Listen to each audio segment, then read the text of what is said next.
Hello everybody, আপনারা সবাই কেমন আছেন? আশা করি আপনারা সবাই ভালো আছেন।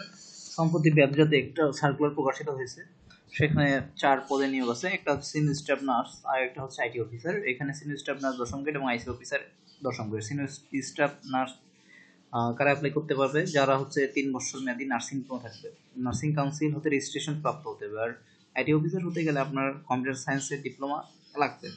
আর হচ্ছে আপনার ব্যবহারিক জ্ঞান থাকতে হবে, কিছু হার্ডওয়্যার, নেটওয়ার্ক, ইন্টারনেট, ওয়াইফাই, পিসি, ইন্টার ইত্যাদি বিষয়ে ব্যবহারিক জ্ঞান থাকতে হবে। আচ্ছা, এই তারিখের আবেদন ফর্ম দরখাস্ত আগামী 26/6/2025 তারিখের মধ্যে সদস্য সচিব, ঢাকা ইপিজেড হাসপাতাল trustee board, Dhaka EPZ Savar, Dhaka 1339 বরাবরে অফিস চলাকালীন সময়ের মধ্যে পৌঁছাতে হবে।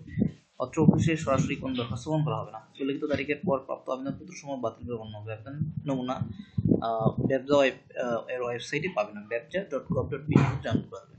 উল্লেখিত তারিখের মধ্যে আপনাকে অ্যাপ্লাই করতে হবে। এই ক্ষেত্রে আপনার যেটা করতে হবে, ঢাকা ইপিজেড হাসপাতাল গণকবাড়ি আসলে সাভার, ঢাকায় অনুকূলে উল্লেখিত সিনিয়র স্টাফ আইটি অফিসার পদের জন্য 200 টাকা পে অর্ডার দরখাস্তের সাথে সংযুক্ত করতে হবে। দরখাস্তের সাথে নিম্নলিখিত কাগজপত্র দাখিল করতে হবে: যে প্রথম শ্রেণীর কর্মকর্তা কর্তৃক সত্যায়িত সকল শিক্ষক জগতের সনদপত্র, প্রথম শ্রেণীর কর্মকর্তা কর্তৃক সত্যায়িত সদ্য তোলা 3 কপি পাসপোর্ট সাইজের ছবি, তবে চারিত্রিক সনদপত্র লাগবে, এবং জাতীয় পরিচয়পত্রের কপি, ন্যাশনাল আইডি কার্ডের কপি, এবং স্থানীয় ইউনিয়ন পরিষদ chairman, city corporation, word council, পৌরসভা কর্তৃক নাগরিকত্ব সনদ লাগবে।